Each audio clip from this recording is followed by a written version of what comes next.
Today we're cracking open the PSP vault, and trust me, it's loaded with RPG gold you probably forgot you even owned. These are the kind of adventures that can eat a whole weekend before you even notice.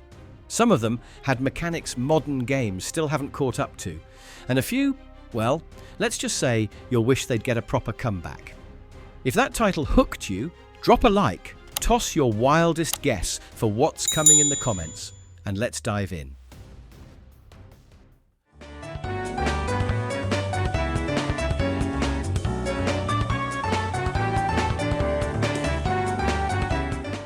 The Legend of Heroes Trails in the Sky. It's not every day a role-playing game gives you over 1.5 million characters worth of dialogue to chew on, but here we are. First launched in Japan in 2004, on PC before its PSP port in 2006, this Nihon Falcom gem finally reached the West in 2011, after Xseed wrestled with one of the most challenging localizations in RPG history, and it was worth every sleepless night. Set in the scenic kingdom of Liberl, you follow Estelle Bright and her adopted brother Joshua as they work toward becoming senior bracers, essentially peacekeepers who take contracts ranging from monster extermination to finding lost cats. Naturally, things escalate into foiling a military coup, uncovering ancient artifacts, and tangling with the shadowy Ouroboros organization.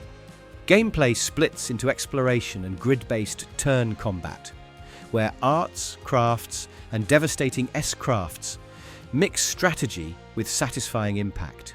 NPCs evolve with the story, with dialogues and their own mini-arcs. Add in AT bonuses, S-breaks for surprise moves, and a retry system that's forgiving without being patronizing, and you've got a world that demands attention. If rich world building and tactical battles are your thing, prepare for a long, satisfying stay in Liberl.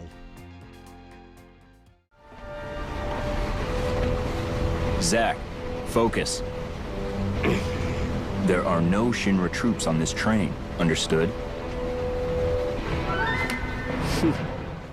Crisis Core Final Fantasy VII. Back in 2007, Square Enix dropped one of the PSP's most ambitious titles, a prequel that dared to flesh out a fan favorite with a predetermined fate. Directed by Hajime Tabata, with Tetsuya Nomura on character designs, the game put Zack Fair front and center, chronicling his rise in Soldier, his friendships with Angeal, Genesis, and Sephiroth, and his fateful encounters with Aerith and Cloud.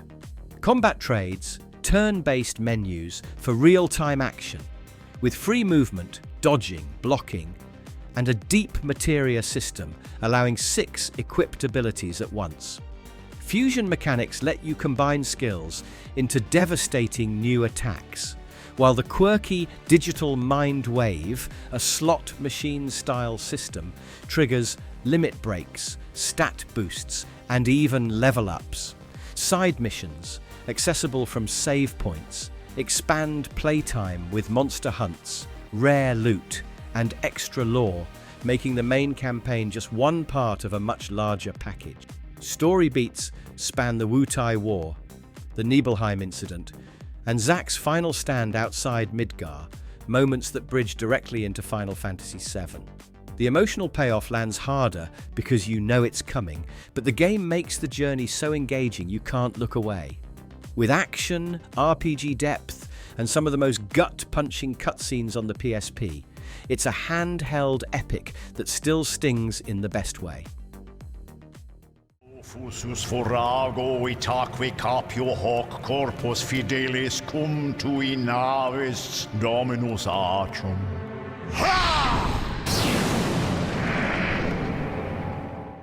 Jeanne D'Arc. Moving on to a tactical gem from 2006 that took a slice of history tossed in demons, magical armlets, and anime flair, and somehow made the 100 Years' War feel like a Saturday morning epic. Developed by Level 5, Jeanne D'Arc was their first foray into the tactical RPG space. And what a debut it was. You command Jeanne and her allies across a semi-historical map of France, hopping between towns for gear and skills, or tackling optional skirmishes to sharpen your squad. Combat unfolds on grid-based battlefields with a clever phase affinity system, Sol, Lunar and Stellar, working in a rock-paper-scissors fashion. Layer on Burning Aura, mechanics for bonus damage, Unified Guard for shared defense, and limited-use transformations powered by magical armlets. And you've got a battle system that rewards careful planning and bold plays. The plot plays out like an alternate history epic. England's Duke of Bedford strikes a pact with demons, turning the war into something far darker. After her village is razed, Jeanne, guided by divine voices, rallies an army to push back the English and their hellish allies.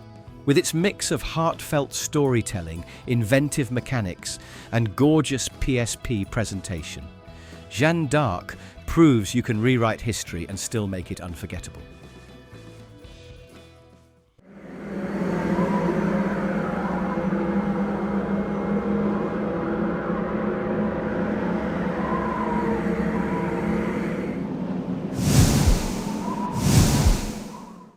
Shin Megami Tensei Persona 3 Portable.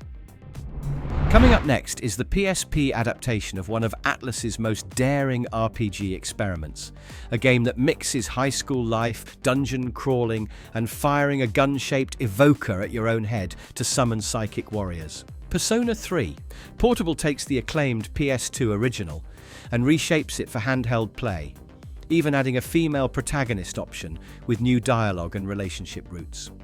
By day, you're balancing classes, exams, part-time jobs, and forming social links, friendships that directly boost your personas in battle. By night, you and the Seas squad scale Tartarus, a labyrinth that only appears during the hidden dark hour, battling shadows in turn-based combat that rewards exploiting enemy weaknesses for extra turns. The PSP version streamlines exploration with visual novel-style navigation outside of dungeons, while keeping the tense press-turn battle system intact.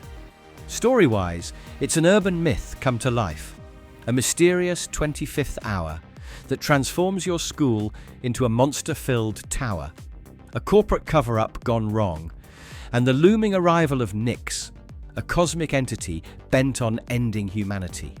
The stakes rise with each full moon boss battle until the final emotional climax.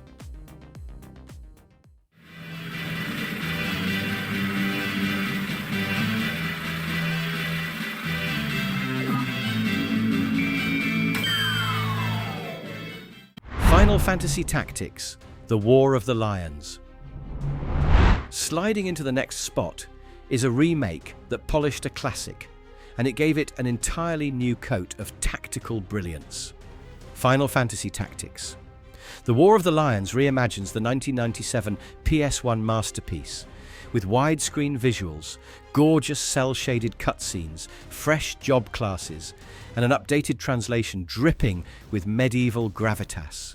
The story drops you into Ivalice, a realm of court intrigue, backstabbing nobles, and a civil war masking the return of ancient demonic forces. You guide Ramza Beulv, a young noble-turned-mercenary, through a web of political betrayals and moral grey areas, while your former best friend, Delita, wages his own revolution. Combat is pure tactical chess, grid-based, turn-driven, and full of punishing consequences. With 22 job classes, from the humble chemist to the devastating dark knight, the abilities you learn become a tool for custom builds. Terrain height, facing and positioning matter as much as raw stats, and permadeath ensures your bad calls sting. The PSP version also added multiplayer skirmishes, cameo characters like Balthier and Luso, and keeps Cloud Strife's quirky mid-game appearance intact. It's as much about cunning as it is about patience, and every victory feels like outmaneuvering history itself, only this time you're the one writing the chronicle.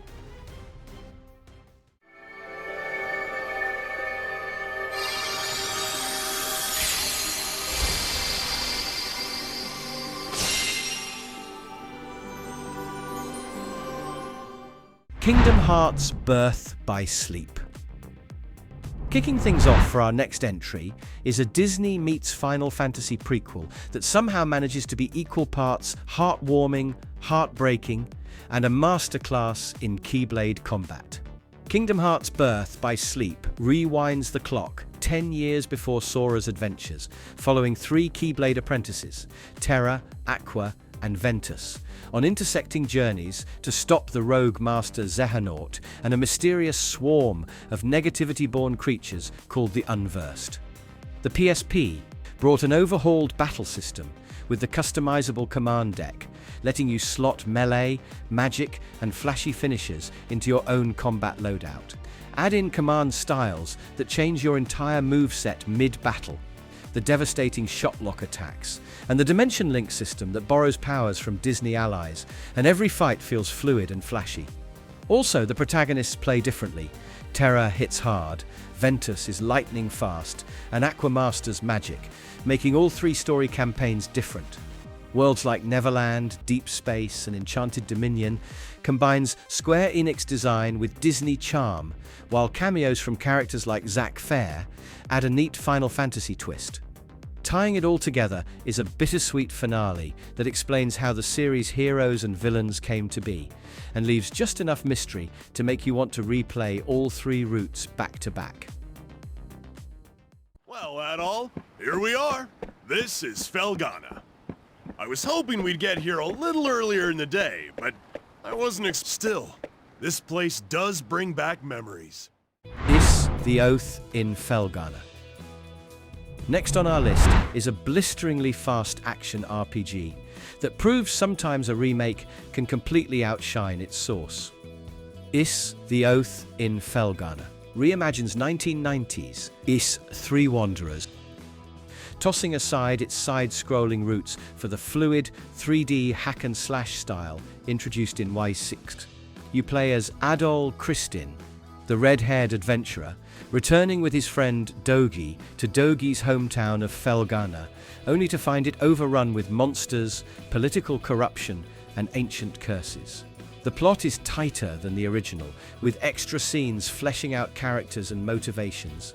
The gameplay is pure adrenaline, no potion hoarding here, healing and stat boosts drop directly from enemies, pushing you to stay aggressive. Chain kills to maintain attack bonuses. Unleash charged skills for devastating blows, and keep moving to keep that combat momentum alive. Boss fights. Massive screen-filling spectacles that will test reflexes and pattern recognition in equal measure. The PSP version delivered crisp visuals, responsive controls, and that iconic, rearranged soundtrack, one of the most celebrated in action RPG history, blaring at full force. Between the quick leveling curve, tight runtime, and pulse-pounding battles, it's the kind of game that makes just one more run last until 3 AM.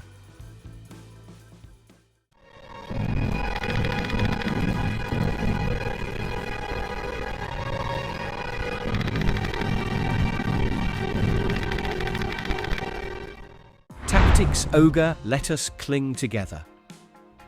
And closing in on the next spot is a tactical RPG so rich in political intrigue and moral choice that it makes most fantasy games feel like fairy tales.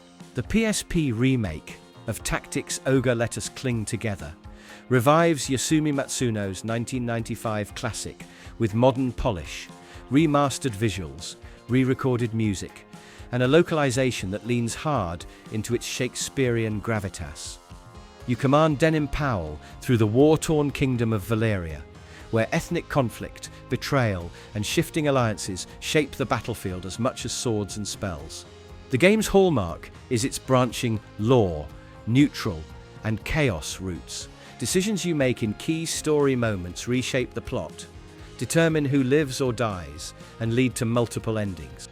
The gameplay unfolds on isometric maps where unit positioning, terrain height, and weather all influence the outcome. Over 30 classes allow for deep customization, while the Chariot Tarot system lets you rewind turns to correct costly mistakes. The World Tarot, unlocked after completing the story, even allows you to revisit earlier plot branches without starting over. equal parts war epic and tactical chess match. Tactics Ogre is about living with the consequences of your choices long after the fighting stops. I'll burn you to ashes!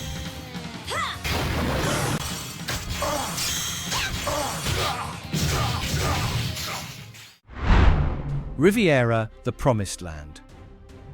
Rounding out another gem in our lineup is a quirky mix of turn-based RPG, light strategy, and dating sim, Riviera, the Promised Land. Originally a WonderSwan color title, its PSP remake sharpens the visuals, adds full voice acting, and brings its charming character art to life. You play as Ein, a grim angel tasked with unleashing the retribution to destroy invading demons, but at the cost of Riviera itself. Alongside your cat-like familiar Rose, and 4 different heroines, Fia, Lina, Serene, and Sierra, you journey across forests, sinking cities, and ancient ruins to seal away the 4 accursed and confront the truth behind your mission. Exploration screens are navigated via look and move modes, using trigger points earned in battles to uncover secrets. Combat allows only 3 active characters per fight, with limited inventory slots and item durability, which is all about resource management. Weapons trigger different skills for different characters, and mastering them unlocks powerful overskills fueled by the overdrive gauge. Multiple endings hinge on your performance in battle, and how you interact with your companions. It's a compact, replayable adventure where every choice, both in combat and conversation, carries weight. I must hurry! I don't want to get scolded by Mother again. Valkyrie profile Lenneth. Sliding into the next legendary entry, we've got a Norse mythology-infused epic that first graced the PS1 before its enhanced PSP rebirth in 2006, Valkyrie Profile Lenneth. Developed by Tri-Ace and published by Enix, this isn't exactly your walk-in-a-straight-line and hit stuff RPG. You guide Lenneth, a Valkyrie sent by Odin to recruit the souls of fallen warriors, the Einherjar, to prepare for Ragnarok itself. Exploration plays like a 2D platformer, with puzzles, ice crystal climbing, and visible enemies that lead into frenetic combo-driven battles. The party members are tied to a controller button, letting you chain attacks into cinematic Purify Weird Soul specials, juggle foes mid-air, and rack up bonuses. Strategic soul management is key. Sending the right warriors to Valhalla keeps Odin happy, while hoarding them risks divine wrath. The story shifts from godly politics to deeply human tragedy, revealing Lenneth's forgotten past as the mortal Platina and her bond with Lucian. Multiple endings, time-limited chapters, and difficulty-exclusive recruits keep replay value high. With later iOS, Android, PS4 and PS5 ports, this is all about action, mythology and heartbreak. And yes, Ragnarok waits for no one.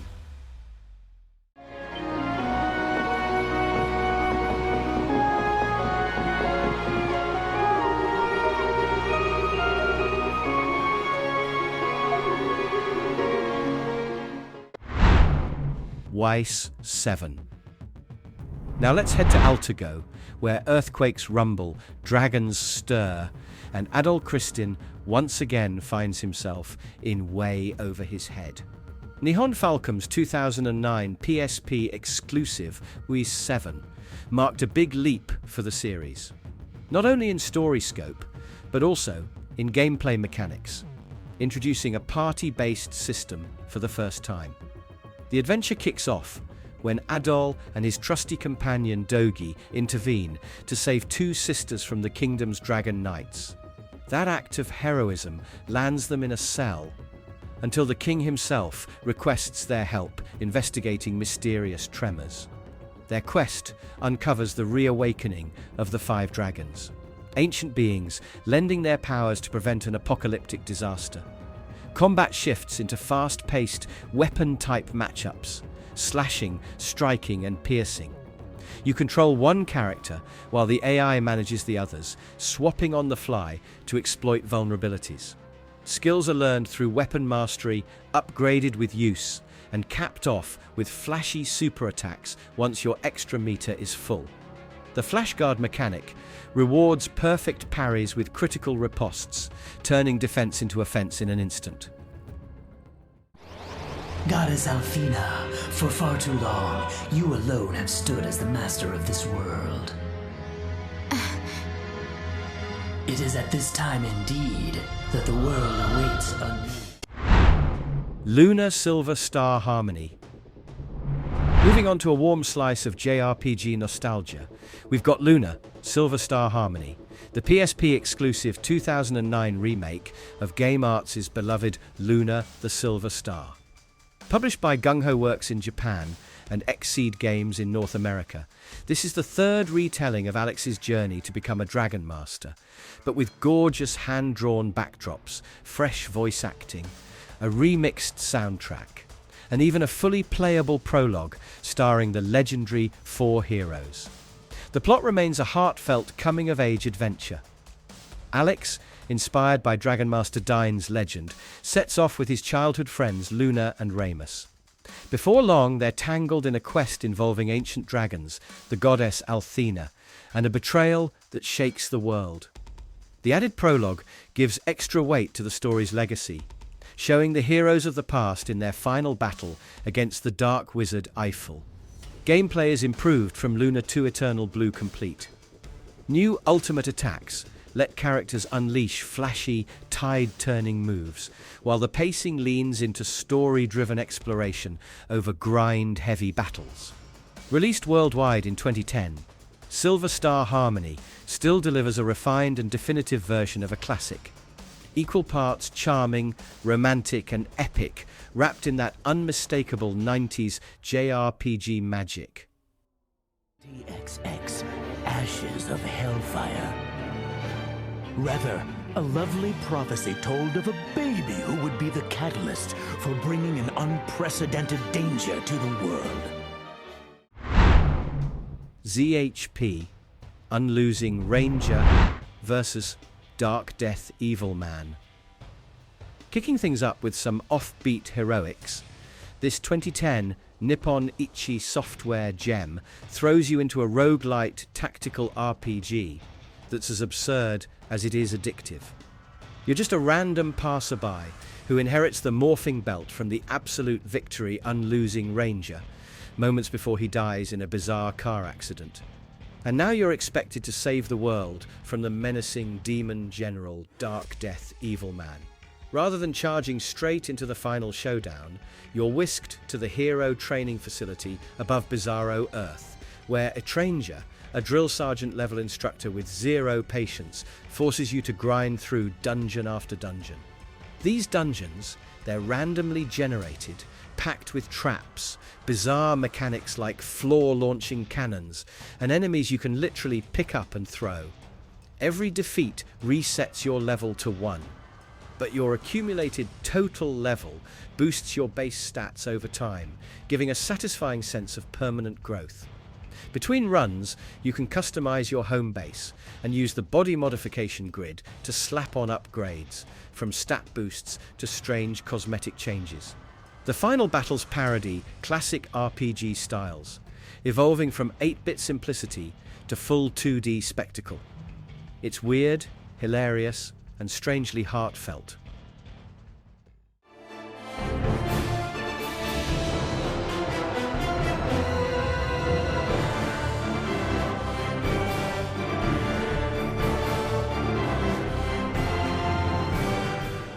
Half-minute hero. Coming up next, let's crank the chaos meter to max, because this 2009 opus creation gives you epic RPGs, RTS battles, and shoot-'em-up madness, all in frantic 30-second bursts. Originally a quirky freeware project called 30-Second Hero, the PSP version turned that micro-adventure concept into a full-blown, multi-genre marathon, backed by an all-star lineup of legendary Japanese game composers. The magic here is in the modes, 6 of them in total, turning a different genre into a timed pressure cooker. Hero 30 plays like a condensed JRPG where you grind, shop, and slay the apocalypse-casting villain before the half-minute clock runs dry, unless you bribe the snarky time goddess for a reset. Evil Lord 30 swaps swords for summoning, letting you control monster armies in rock, paper, scissors RTS duels. Then there's Princess 30, where you ride out with crossbow and guards in a comedic shoot-'em-up dash for daddy's medicine. Throw in a Knight Protects Sage defense mode, a 300-second boss gauntlet, and even a brutal 3-second challenge, and you've got a game that somehow feels both nostalgic and completely insane. Every mission pushes you to shave seconds, perfect runs, and chase that just one more try rush. For as long as I can remember, led by a madman who was once my closest friend. But now, a new evil has surfaced. X-Men Legends 2: Rise of Apocalypse. Sliding right into Marvel territory, Raven Software's 2005 follow-up to X-Men Legends expanded the mutant roster and blew the doors off, letting the X-Men and their longtime rivals, the Brotherhood of Mutants, fight side by side against one massive problem: Apocalypse. Packed with co-op for up to 4 players locally or online, the PSP version crammed in all the chaotic mutant mayhem from its console siblings while adding portability to the mix. The story wastes no time. Professor X and Polaris get kidnapped, and suddenly Cyclops, Wolverine, Magneto, and even Sabretooth are breaking into a Greenland prison together. From there, it's a globe-trotting campaign across Genosha, the Savage Land, New York City, and finally Egypt, dismantling Apocalypse's 4 horsemen: Abyss, Mikhail Rasputin, Holocaust, and a brainwashed Archangel, before tackling the big bad himself. Gameplay gives us action RPG progression with superhero spectacle. You pick a 4-mutant squad from a beefy roster, level them up, kit them out with gear, and chain mutant powers for devastating super combos. Between missions, hubs like the Danger Room or trivia challenges keep things fresh. Blast through enemies with Storm's lightning, or smash foes with Juggernaut's fists. It's mutant teamwork at its most over-the-top. And that's 15 portable powerhouses that prove the PSP was an RPG beast hiding in your pocket. If even one of these made you want to blow the dust off your old UMDs, then my job here is done. But I've still got more gaming rabbit holes to drag you down in future videos. So, if you enjoyed this little nostalgia trip, give it a like, share your favorite PSP memory in the comments, and hit subscribe so you're ready for the next deep dive. On the job!